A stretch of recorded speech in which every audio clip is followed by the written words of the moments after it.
நம்முடைய பகுதியில் கல்வி நிலையங்கள் நிறைய இருக்கின்றன. அதிலும் குறிப்பாக நகர்ப்புறங்களில் ஒவ்வொரு பகுதியிலுமே புகழ்பெற்ற கல்வி நிறுவனங்கள் இருக்கின்றன. கிராமப்புறங்களிலேயும் இருக்கின்ற சில அரசு உதவி பெறும் கல்வி நிலையங்கள் இருக்கின்றன. அரசாங்கம் நடத்துகின்ற கல்வி நிலையங்கள் இருக்கின்றன. இந்த இரண்டு கல்வி நிலையமும் மாணவர்கள் படிக்கின்றார்கள். ஆசிரியர்களை பொறுத்தளவில் நகர்ப்புறத்தில் இருக்கின்ற ஆசிரியர்கள் நன்றாக பாடம் நடத்துகின்றார்கள்.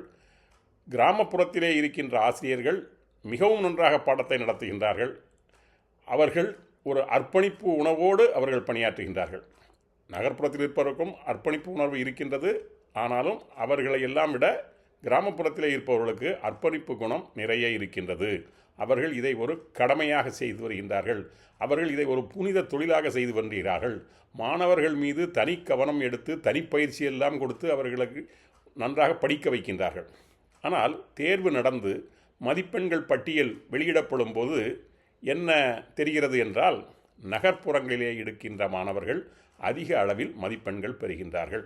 கிராமப்புறத்திலே இருக்கின்ற மாணவர்கள் அவர்களுக்கு நிகராக மிக உயர்ந்த மதிப்பெண்களை பெறுவதில்லை. ஒன்றிரண்டு விதிவிலக்கு இருக்கலாம். இருந்தாலும் நான் இந்த பொதுவான ஒரு நிலைமையைத்தான் நான் உங்களுக்கு சொல்கின்றேன். இதற்கு என்ன காரணம் என்று நான் ஆராய்ந்து பார்த்தேன். அப்பொழுது எனக்கு ஒன்று புலப்பட்டது. கிராமப்புறத்தில் இருக்கின்ற மாணவர்கள், நன்றாக படிக்கக்கூடிய மாணவர்கள் ஒரு சிலர் தான் இருப்பார்கள். மற்றவர்களெல்லாம் ஒரு சாதாரண அளவில் படிக்கக்கூடியவர்கள் இருப்பார்கள். அவர்களுக்கு எத்தனையோ கட்டுப்பாடுகள் இருக்கின்றன, எத்தனையோ சிரமங்கள் இருக்கின்றன. அவர்கள் கஷ்டப்பட்டு தான் அந்த நிலைமைகளெல்லாம் சமாளித்து தான் அவர்கள் படிக்க வருகின்றார்கள். ஸோ அப்படிப்பட்ட ஒரு சூழ்நிலை நன்றாக படிக்கின்ற ஒரு மாணவர் ஒரு 80 மதிப்பெண்கள் பெற்றுவிட்டாலே அவருக்கு முதலிடம் கிடைத்து வருகின்றது. அவருக்கு போட்டி என்று யாரும் இருப்பதில்லை. எனவே அந்த 80 மதிப்பெண் எடுத்த மாணவர் நான் முதலிடம் பெற்றிருக்கின்றேன் என்ற மன நிறைவோடு அதற்கும் அதிகமாக அவர் முயற்சி செய்வதில்லை. அதே நேரத்தில் நகர்ப்புறத்தில் இருக்கின்ற மாணவர்களில் நன்றாக படிக்கக்கூடிய மாணவர்கள் அதிக எண்ணிக்கையில் இருப்பார்கள். எனவே அவர்கள் அவருடைய எல்லை எது என்று அவர்களால் தீர்மானிக்க முடியாது. ஏனென்றால் அவர்களுக்கு அந்த வகுப்பில் முதலிடம் பெற வேண்டும் என்றால் 80 மதிப்பெண்களோடு அவர்களால் நிறுத்திவிட முடியாது. அவர்கள் 90, 95, 98 என்று மதிப்பெண்களை எடுக்க வேண்டும். ஸோ ஒரு மாணவன் எடுத்துவிட்டால் அவனை முந்த வேண்டும், அந்த மாணவனை முந்தி செல்ல வேண்டும், அவரை விட அதிகமாக கூடுதல் மதிப்பெண்கள் வாங்க வேண்டும் என்று போட்டிக்கு பல மாணவர்கள் இருக்கின்றார்கள். எனவே அவர்கள் போட்டி போட்டு படிக்கின்றார்கள்.